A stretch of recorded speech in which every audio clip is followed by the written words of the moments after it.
mencari informasinya sangat terbatas. Jadi akses mencari informasinya juga tidak gampang. Maka tadi sejak awal kami gambarkan soal kondisi kondisi Intan Jayanya sendiri, baik kondisi geografinya maupun juga kondisi sosial, ekonomi, politiknya yang punya dampak pada tata kelola pemerintahan, keamanan dan lain-lain. Ada kondisi masyarakat atau kondisi wilayah yang tidak mudah diakses. Jadi memang informasi ini bagus. Sebenarnya kami malah senang kalau ada yang ngasih info atau dibantah, itu justru makin menjelaskan soal keberadaan kondisi Intan Jaya ini. Jadi semua informasi itu kami terima, tetapi yang jauh lebih penting yang resmi merespon, menjawab. Ini ada pasukan apa aja, ada siapa aja. Itu yang menjadi penting karena hari ini ketiadaan informasi atau ketiadaan informasi yang otentik itu artinya keluar dari otoritas yang tepat, itu minim sekali. Jadi informasi yang keluar banyak klaim aja, kalau ada penembakan dari OPM nanti OPM ngomong, penembakan dari TNI atau Polri, pihak negara nanti ngomong. Nah, ruangnya warga sipil itu tidak ada.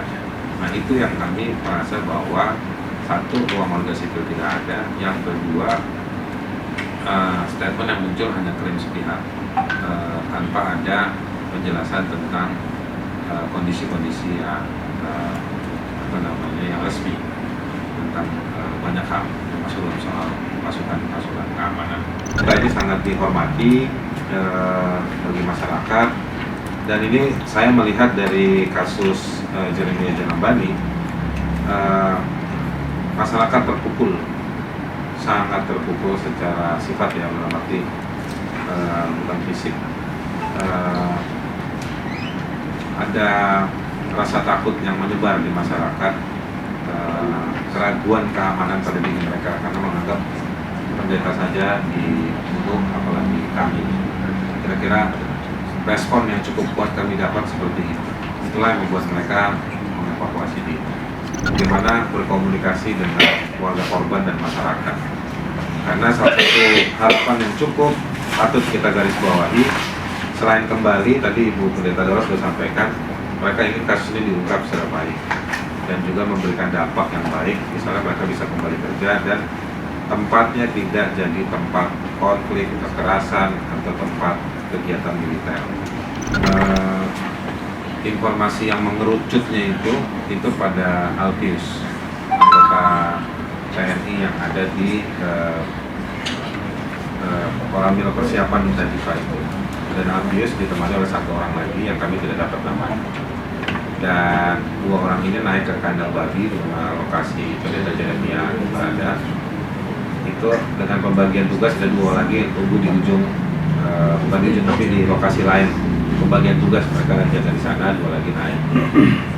Nah, itu 4 orang ini itu bagian dari rentetan panjang atau pembunuhan Pendeta Jeremia ini bagian dari rentetan panjang di tanggal 19 dan juga di tanggal 17. Kami sebetulnya memotret ini 2 hari 17 dan 19 ini dalam rangka melihat bagaimana ada gambaran besar yang sebetulnya anggota TNI juga jadi korban dalam rentetan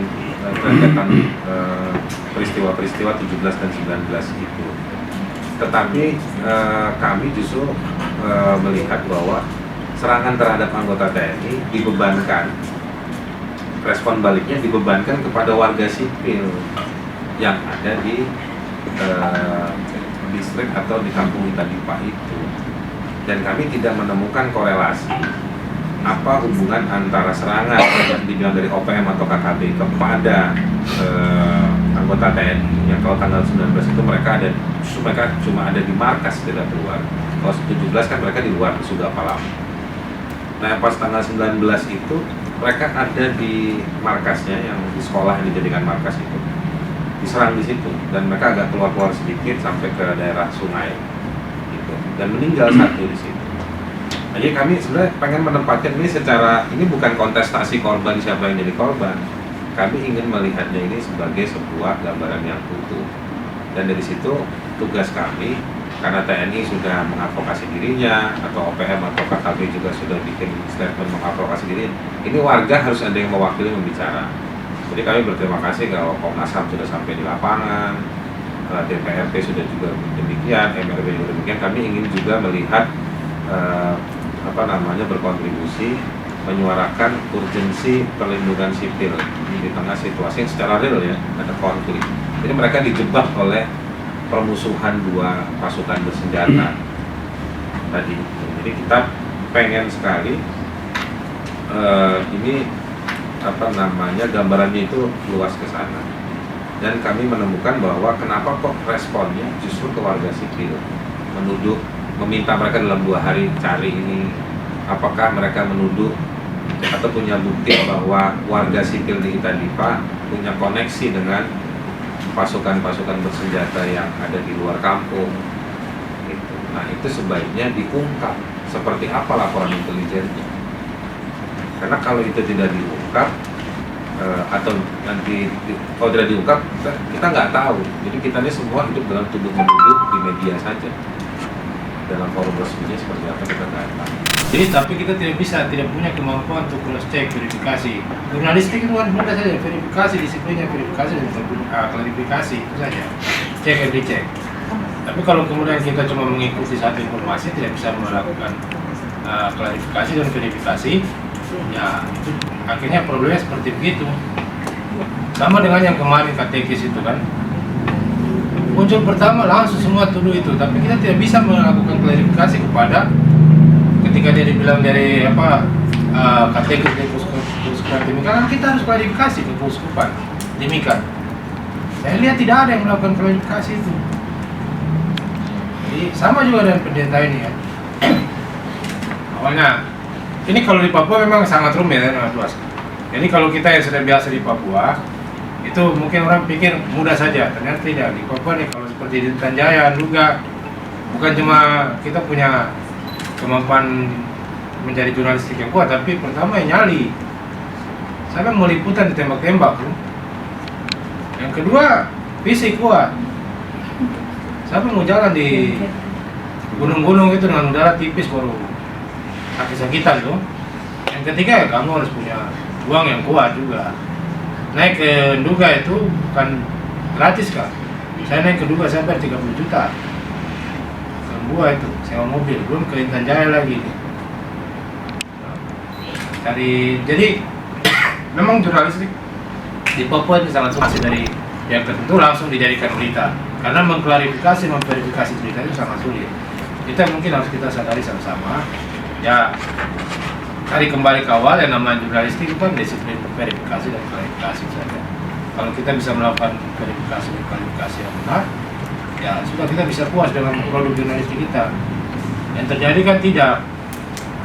Malah kemarin ya kalau kita lihat seperti penembakan sebelum Pak Zanambani kan ada setelah Pak Zanambani ada juga katekis Agustinus Beritahu kan. Yeah. Itu juga disebut begitu. Jadi sekarang semua orang yang ditembak ini juga di Intan Jaya itu nanti kemungkinan kecenderungannya akan disebut OPM semua. Kalau saya dilihat dari rilis-rilis yang dikeluarkan oleh aparat keamanan. Nah, kita sebagai wartawan, ya kita harus punya kemampuan untuk memverifikasi dan mengklarifikasi, dari cek and dicek. Itulah pentingnya jaringan kita.